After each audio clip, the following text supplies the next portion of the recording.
Assalamualaikum teman-teman. Selamat berjumpa lagi dengan saya Abdurrahman dan masih tetap di channel Abdurrahman ya. Dan masih tetap juga mengupas tentang seputaran asam lambung, GERD, anxieties, psikosomatis. Nah, di season kali ini saya akan mencoba menyampaikan tentang rasa gundah gulana ya. Rasa gundah gulana, kemudian selalu merasa bingung dengan keadaan kita gitu teman-teman ya. Apalagi rasa bingung itu biasanya terjadi kalau misalkan kita lagi sendirian, nggak ada temen. Itu pikirannya selalu kemana-mana ya, selalu berpikir tentang keadaan kita. Apakah kita itu akan membaik atau misalkan keadaan kita itu akan teralami dengan jangka waktu panjang atau bisa selamanya gitu teman-teman ya. Nah, ketika sedang sendirian memang pikiran selalu mengarah ke sana teman-teman ya. Kenapa bisa seperti itu dan bagaimana penyebabnya dan bagaimana cara menanganinya? Bagi teman-teman yang masih mengalami perasaan seperti itu, tonton videonya sampai habis. Jangan di-skip biar kalian itu mudah paham, biar kalian itu tidak menjadi bingung lagi. Karena untuk seputaran asam lambung dan anxieties psikosomatis semuanya butuh pemahaman, butuh pengertian gitu teman-teman ya.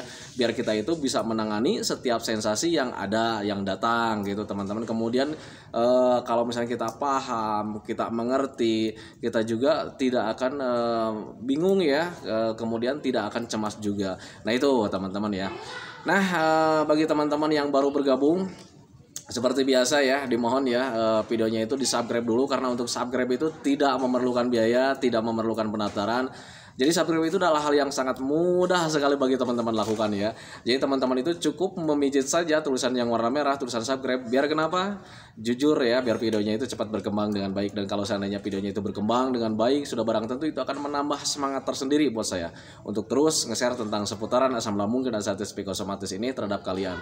Kemudian jangan lupa juga yang lebih penting, tekan juga tombol lonceng sama tombol like-nya ya, biar kalian itu dapat notifikasi atau pemberitahuan video saya yang terbaru. Karena saya itu akan terus nge-share tentang seputaran asam lambung dan anxieties psikosomatis ini terhadap kalian dengan tujuan semoga saja videonya itu menjadi wasilah atau jalan keluar bagi kalian yang sedang mengalami gangguan asam lambung dan anxieties psikosomatis hingga membaik ya, apalagi sampai sembuh total. Amin ya rabbal alamin. Nah itu teman-teman ya. Dan kemudian bagi teman-teman juga yang baru bergabung, kalau seandainya kalian mau bertanya di kolom komentar tentang seputaran asam lambung dan anxieties psikosomatis, alangkah baiknya kalian tonton dulu video-video saya yang sebelumnya, karena di video-video sebelumnya sudah saya jelaskan ya semuanya ya, dari cerita saya yang terkena gangguan asam lambung dan anxieties psikosomatis di awal-awal ya, di awal-awal tahun berapa dan kemudian perbaikannya di tahun berapa, itu sudah saya share di video pertama. Kemudian macam-macam sensasi yang saya rasakan itu juga sudah saya share, dan kemudian bagaimana cara menangani setiap sensasi itu juga sudah saya share. Sudah komplit rasanya gitu teman-teman ya.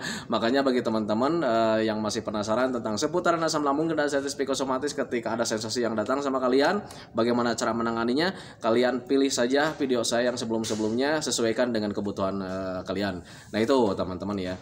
Nah kembali lagi ke topik utama teman-teman ya. Orang-orang yang terkena gangguan asam lambung dan anxieties psikosomatis selalu merasa kebingungan gitu teman-teman ya. Dan ketika bingung gitu, dan biasanya kebingungan itu lahirnya itu ketika sedang sendirian, nggak ada teman gitu teman-teman ya. Nah kemudian ada kebingungan tersendiri, dan kebingungan tersendiri itu melahirkan pertanyaan-pertanyaan yang cukup mengganggu kita teman-teman ya. Pertanyaannya biasanya itu masih dengan seputaran keadaan kita gitu teman-teman ya.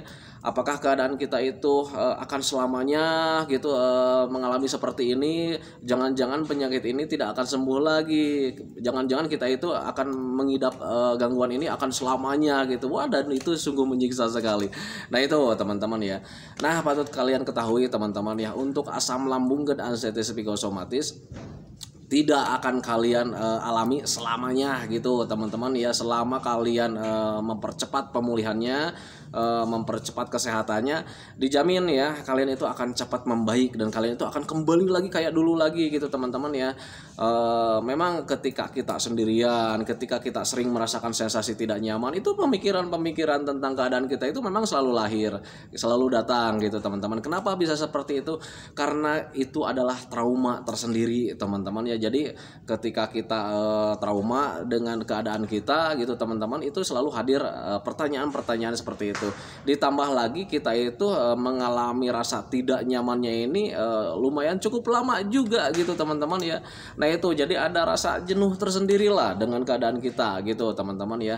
Tetapi patut kalian ketahui teman-teman ya, biar kalian itu paham, biar kalian itu tidak jenuh dengan keadaan kita. Yang penting kalian itu harus semangat gitu teman-teman ya.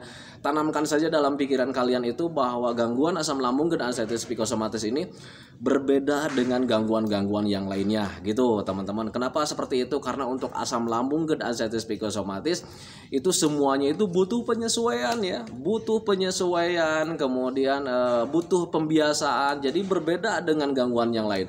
Contoh lah, berbeda dengan gangguan yang lain. Ketika kalian mengalami sakit kepala, sebelum kalian terkena gangguan asam lambung dan anxiety psikosomatis, kalian mengalami sakit kepala.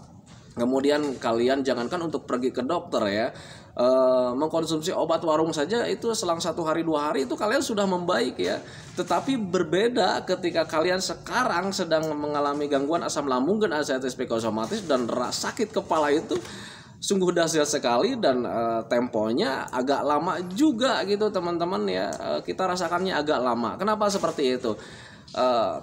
Kalian harus tahu ya, penyebab sakit kepala itu apa gitu teman-teman ya. Mungkin dulu ketika sebelum terkena gangguan asam lambung dan anxiety psikosomatis, kalian sakit kepala mungkin karena kepanasan, karena kehujanan. Nah sekarang kalian terkena sakit kepala itu bisa dari pemikiran atau rasa stres kita yang tanpa disadari teman-teman ya. Kalau misalnya kalian dibilang, ya, Pak ini saya sakit kepala, oh itu dari stres, kalian pasti nggak akan terima ya. Kenapa seperti itu? Karena kalian merasa tidak stres, karena kalian sehat gitu, kalian baik-baik saja.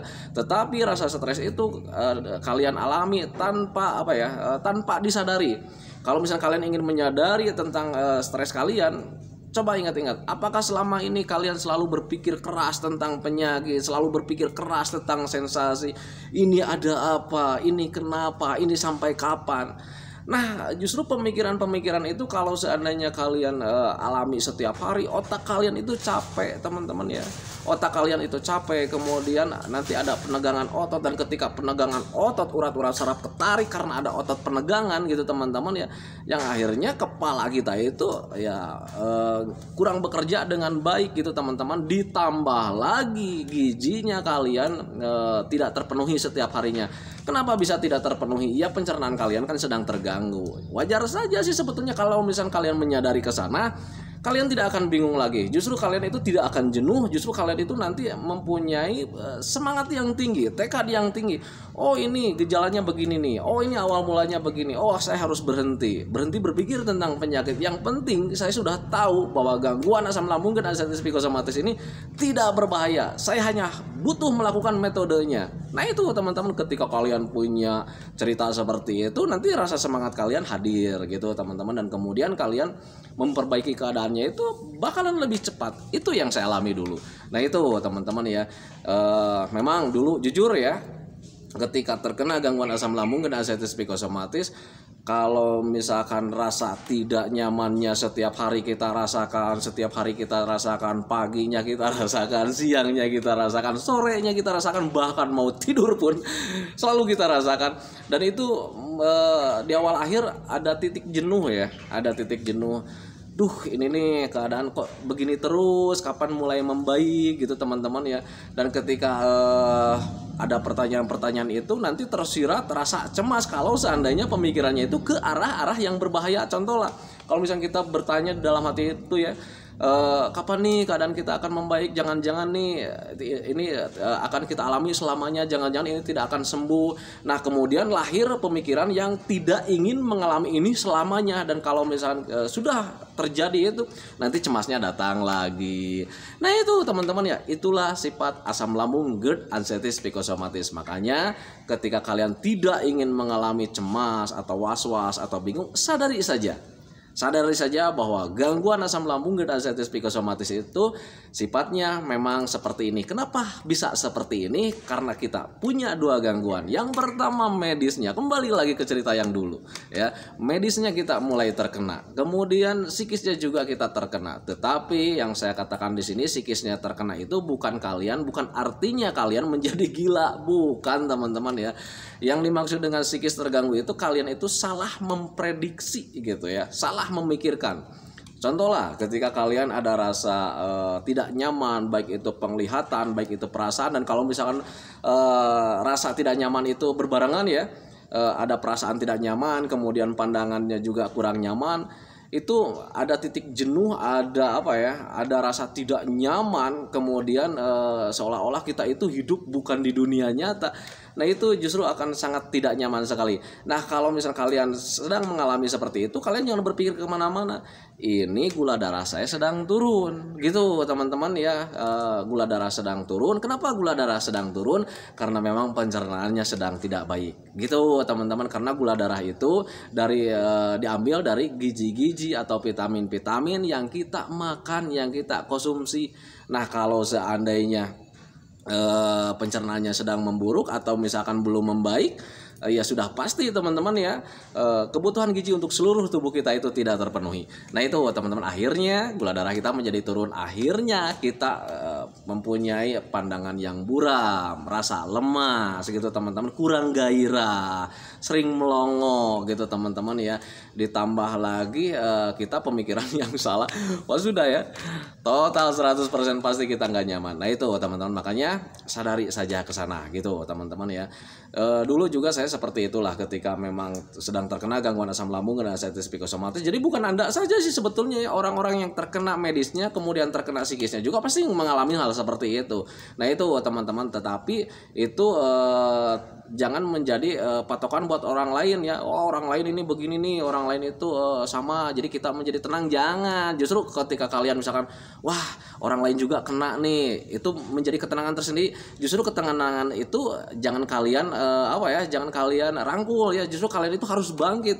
Orang lain nih mengalami asam lambung dan ascites psikosomatis dan rasanya sama nih, gimana caranya supaya saya itu cepat perbaikannya ketimbang orang lain. Nah itu teman-teman, jadi jadikanlah itu sebagai sebagai acuan buat kalian itu, agar kalian itu lebih cepat daripada orang lain.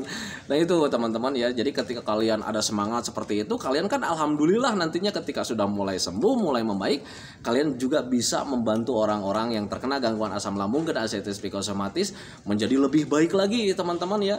Nah itu jadi syukuri saja, kemudian pahami saja ke sana. Nah itu teman-teman ya, jadi ketika kalian terkena gangguan asam lambung dan ascites psikosomatis, usahakan teman-teman ya, biar kalian itu tidak ada titik jenuhnya, merasa-rasakan tentang keadaan kita gitu, yang nantinya bisa melahirkan tentang pertanyaan-pertanyaan yang negatif. Aduh jangan-jangan nih saya akan lama mengalami ini. Sebaiknya kalian melakukan saja hobi-hobi yang menyenangkan, aktivitas-aktivitas yang menyenangkan, lakukanlah saja seperti itu. Lakukan kegiatan-kegiatan yang menyenangkan, entah itu kegiatan, entah itu tontonan, yang penting kalian gimana caranya supaya hati itu bahagia teman-teman ya. Karena jujur ya, hampir 80% rasa bahagia itu penunjang kesembuhan kita teman-teman ya. 20%-nya itu dari medis sama pemikiran gitu teman-teman. Jadi ujung tombaknya sebetulnya hatilah yang bahagia.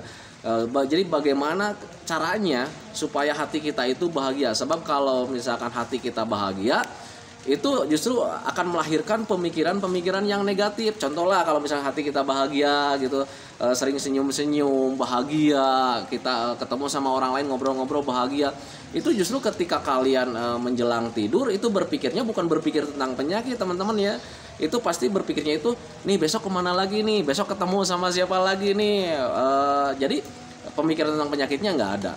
Dan kalau seandainya sudah berpikir tentang kesenangan, berpikir aduh besok kemana lagi nih, besok mau ngapain lagi nih, itu justru akan melahirkan suatu rencana, dan rencana itu sangat bagus buat kalian gitu teman-teman, biar kalian itu nanti semangatnya ada lagi gitu teman-teman. Itu yang saya lakukan dulu juga gitu teman-teman ya.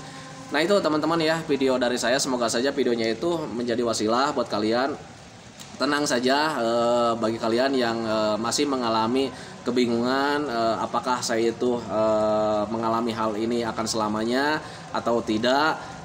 Saya katakan sama kalian itu kalian tidak akan selamanya mengalami hal seperti ini. Yang penting kalian catatan dari sekarang, tangani saja ketika ada pemikiran seperti itu dengan cara seperti apa. Hindari penyebabnya. Biasanya pemikiran-pemikiran itu lahir daripada ketika kita sendirian gitu teman-teman ya. Jadi ketika sendirian ada rasa pemikiran-pemikiran tentang keadaan kita. Makanya hindari tentang ketika kalian sedang sendiri melamun-melamun itu hindari ya.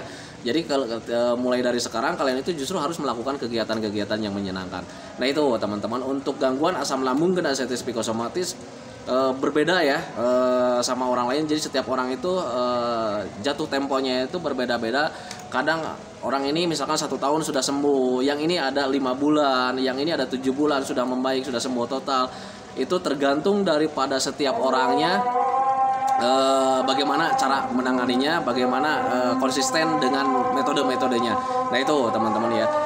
Nah itu teman-teman ya, karena sekarang sudah adzan, barusan juga saya share video itu sambil nunggu mau ke masjid. Jadi sekarang sudah adzan, sudah waktunya saya ke masjid.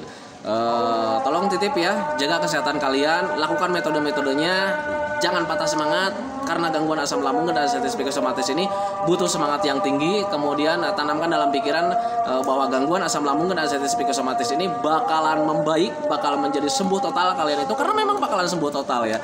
Nah itu teman-teman ya, santikan videonya teman-teman ya, semoga saja videonya itu menjadi wasilah buat kalian. Kemudian doa saya buat kalian itu, semoga saja kalian itu cepat membaik, keadaan kalian yang dulu itu cepat kembali lagi, emosinya, keinginannya, moodnya, rasa semangatnya semoga saja cepat kembali lagi, karena keadaan yang dulu itu sangat dirindukan sekali. Nah itu teman-teman ya. Kemudian doakan saya juga biar saya itu tetap sehat, tetap kuat, tetap ceria, agar masih tetap bisa menemani kalian. Amin ya rabbal alamin. Assalamualaikum warahmatullahi wabarakatuh.